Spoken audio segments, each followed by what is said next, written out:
there, heroes. I'm the Orange Ranger, and welcome to another Power Rangers Dino SuperCharge Hiatus video. My apologies that this week's video is late. I attended the MomoCon convention in Atlanta, Georgia over Memorial Day weekend.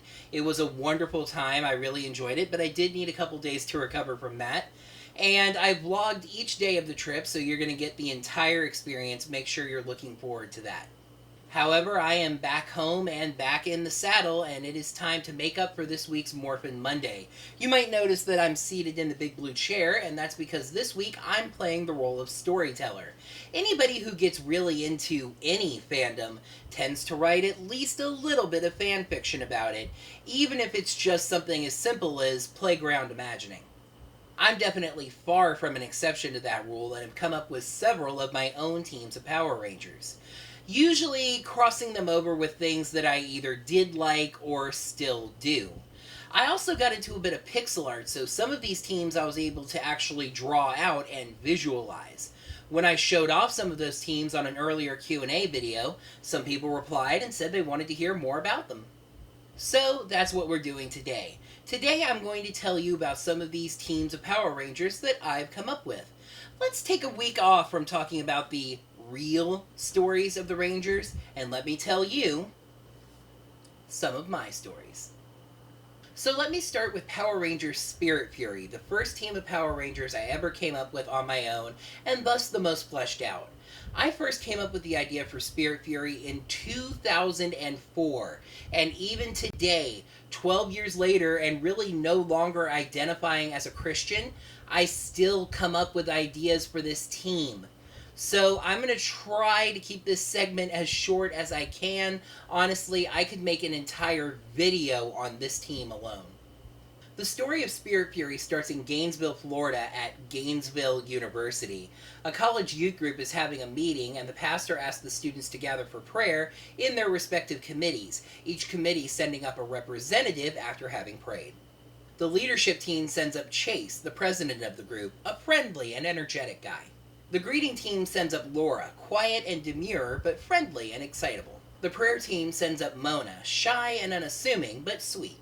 The technology team sends up Roger, geeky and nerdy and fun-hearted. And the worship team sends up Jake, loud and enthusiastic.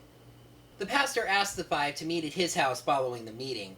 Meanwhile, we see a man in orange get up and leave the meeting and hear him rant that while there was a group for those not on committees, a group not asked to send a representative up, he never felt right there because he's actually been on all the other committees, but isn't now. That's something that's hinting at story further down the road. The pastor's wife follows the man in orange out and asks him if he'd like to represent the unencumbered and help with a test, to which he agrees. Meanwhile, at the pastor's house, the pastor explains the story of the season to the five. Many prophecy experts have been predicting that Gainesville will be the site of a great spiritual battle. Then, a biblical archaeologist discovered the location of a group of power crystals hidden at the back of Christ's tomb. The Dead Sea Scrolls refer to these stones, which were empowered by God at the time of Christ's death on the cross. They will empower warriors as spiritual warfare becomes actual warfare, turning these college kids into Power Rangers. Basically, the equally high levels of both positive and negative spiritual energy in Gainesville have weakened the barrier between hell and earth, making an actual attack there possible. Of course, they don't quite believe him at first, but then the pastor's wife returns home and verifies the story, saying that she's just seen it happen firsthand. The pastor tells the college kids to go home and get ready for a trip to Israel, as they must recover their crystals themselves. As they leave, we see that the pastor's wife is holding a Polaroid that's glowing orange. So, shortening the story a little bit, the Rangers get on a flight to Israel, and this is where we see the villains of the story for the first time. While, of course, the main villain of the story is Satan, the devil, Beelzebub, whatever you call him, he's not seen at first, just felt, for lack of a better term. He makes his intentions clear. His desires are carried out by his two generals. Venomax, a large hooded cobra who wears a robotic man suit with arms and legs, and Crestior, a large rusted knight who actually looks kind of out of place among demons. The villains are watching the flight and try to spiritually place doubts into the hearts of the Rangers, but the Red Ranger can feel this and prays for strength, which rebuffs that effort. The Rangers arrive in Israel, and a friend of the pastor takes them to the hidden tomb, it being explained that the one that the tourists always see is just a replica.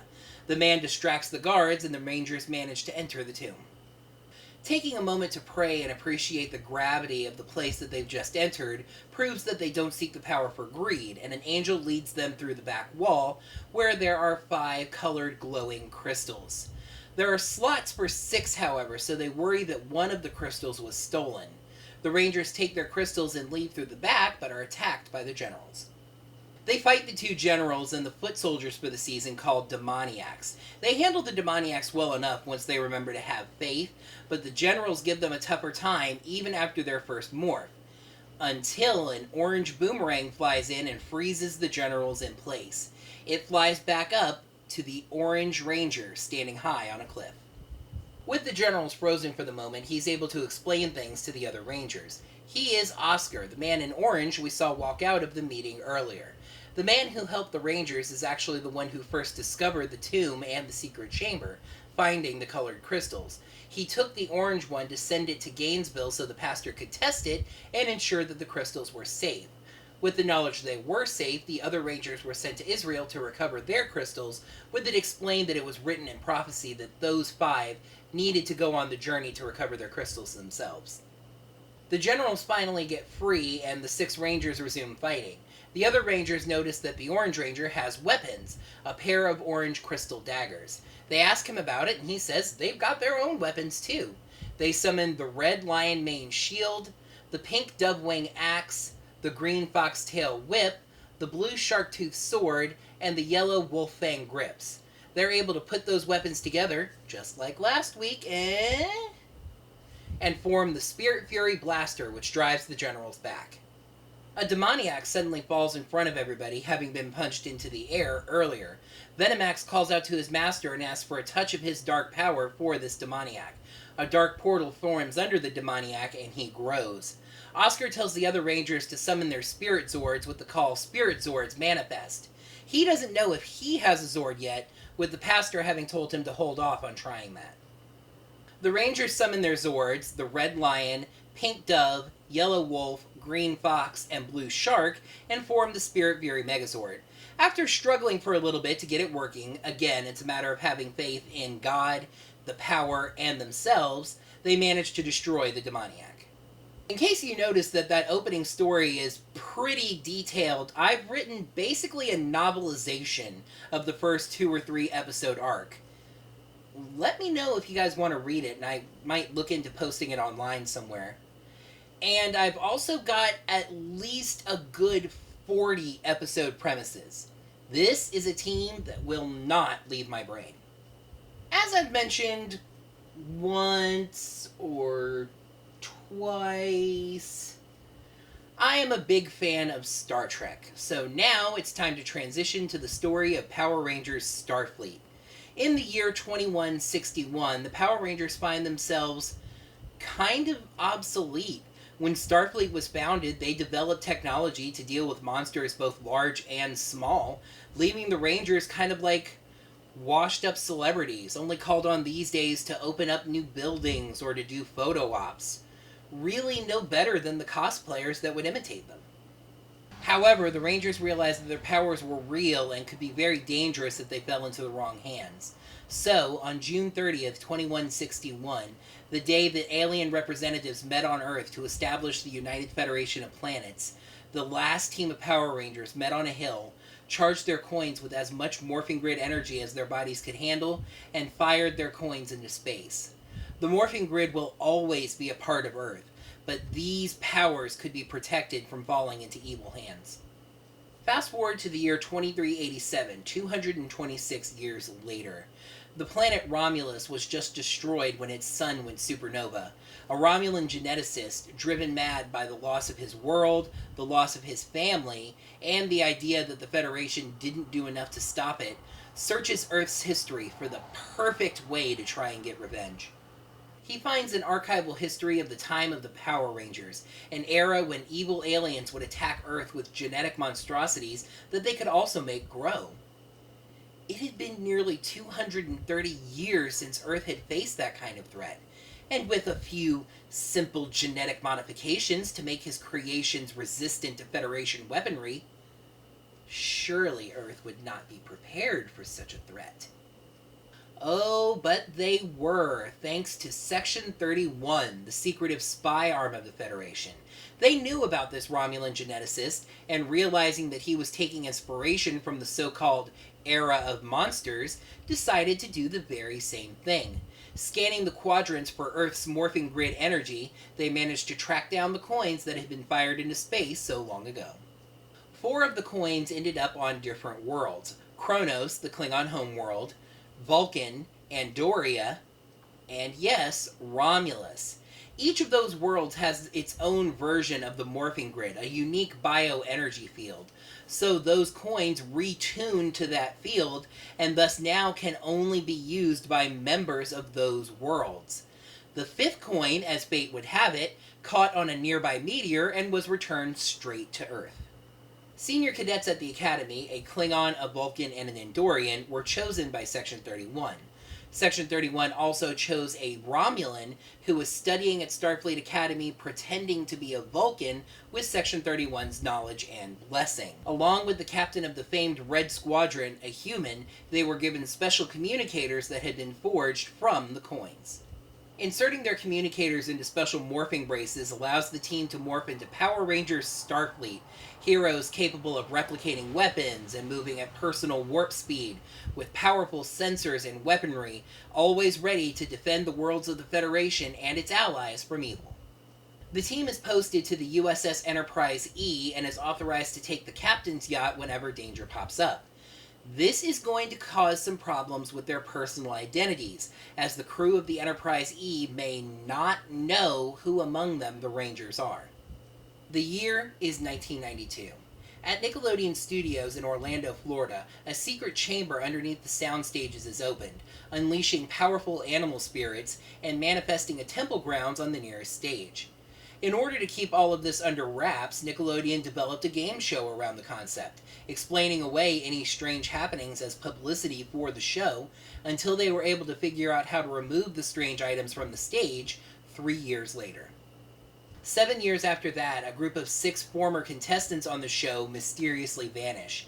They find themselves in the real-life world of the Hidden Temple, standing face-to-face with Olmec himself.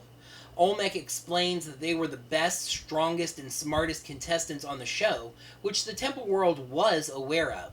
But now these contestants are needed in the real world of the Hidden Temple. It turns out that there was a 7th animal spirit in the world of the Hidden Temple, the Black Bear. When the show was created, network executives, and decided that one of the teams needed to be cut, dropping the Black Bear. Its spirit was deeply angered and has been working ever since to take over the Temple world. The Black Bear spirit was able to use a pendant of life to channel its energy into powerful armor, making itself the first Power Ranger of the Hidden Temple. Olmec was able to discover how to do this as well, and now these 6 young people must fight the Black Bear spirit as the Power Rangers of the Hidden Temple.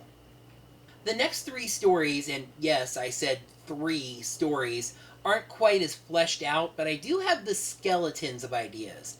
And since I just mentioned skeletons, why don't we start with Power Rangers Mon Squad? This is a team of movie monster-themed Rangers.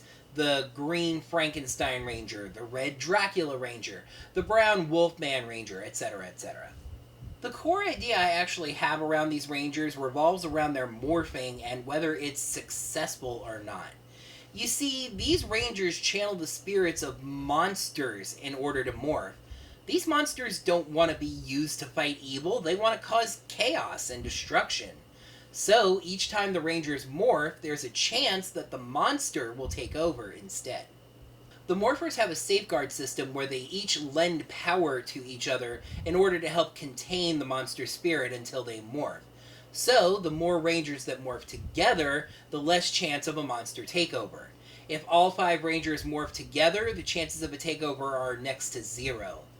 One Ranger morphing alone? It's 50-50.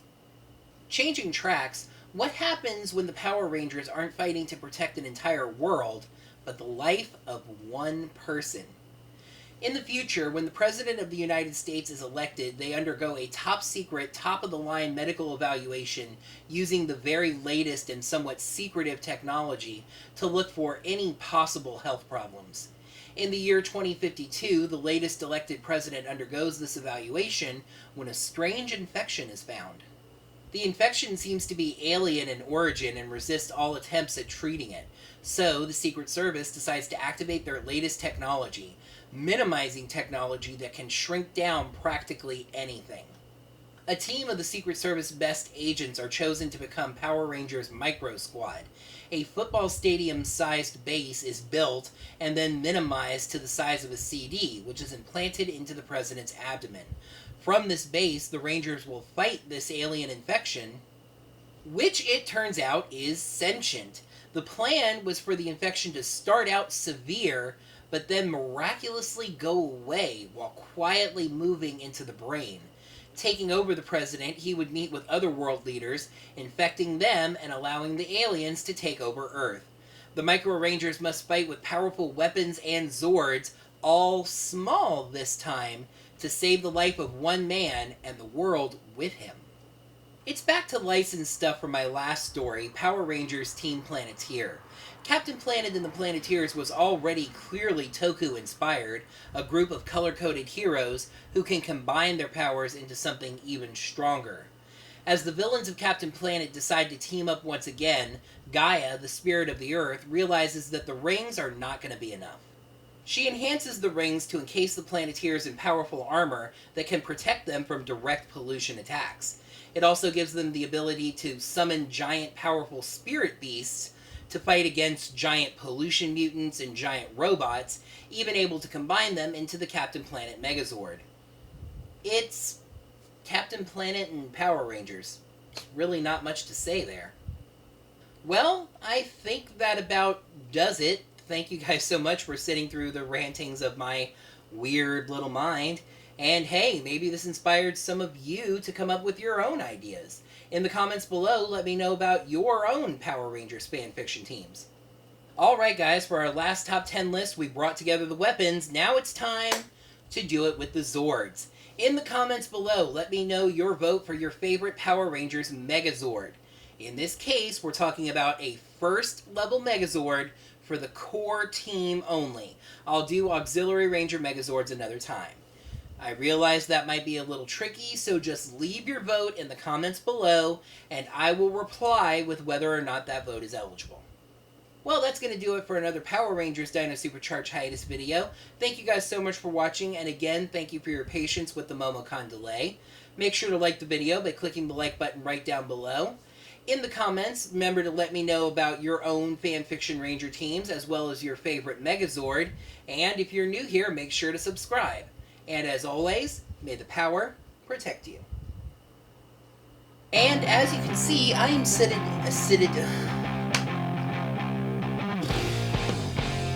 through that whole thing and then just have the word seated. Nerve it. Anybody who gets really into a fandom comes up with some ideas of it on their own, even if it's just, Anybody who gets really into a fandom tends to write at least a little bit of fan fiction about it, even if it's as simple as playground imagining. I am definitely far from an exception and have come up with several of my own teams of Power Rangers. For the most part, crossing them over with other properties that I either did like or still do like. So, that's what we're doing today.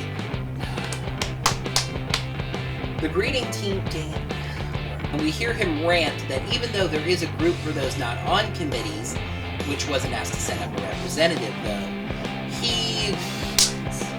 Meanwhile, we see a man in orange get up and leave the meeting.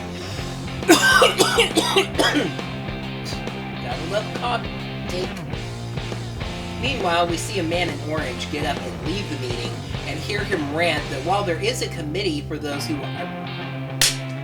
the Dead Sea Scrolls make reference to the stones, which were empowered by God by the time of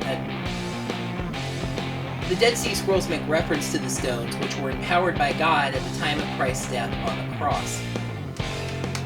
The Dead Sea Scrolls refer to the stones, which were empowered by God at the time of Christ's death on the cross.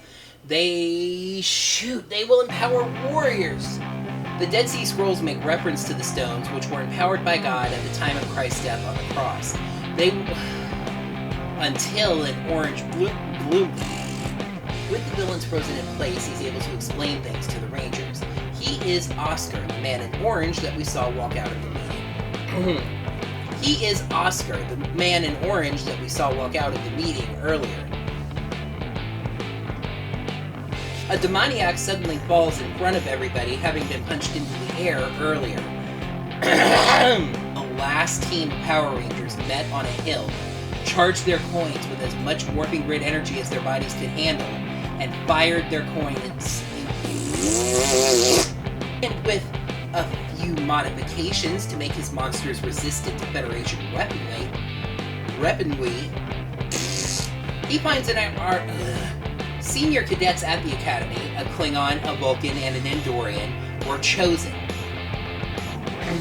Along with the captain of the famed Red Squadron, a human.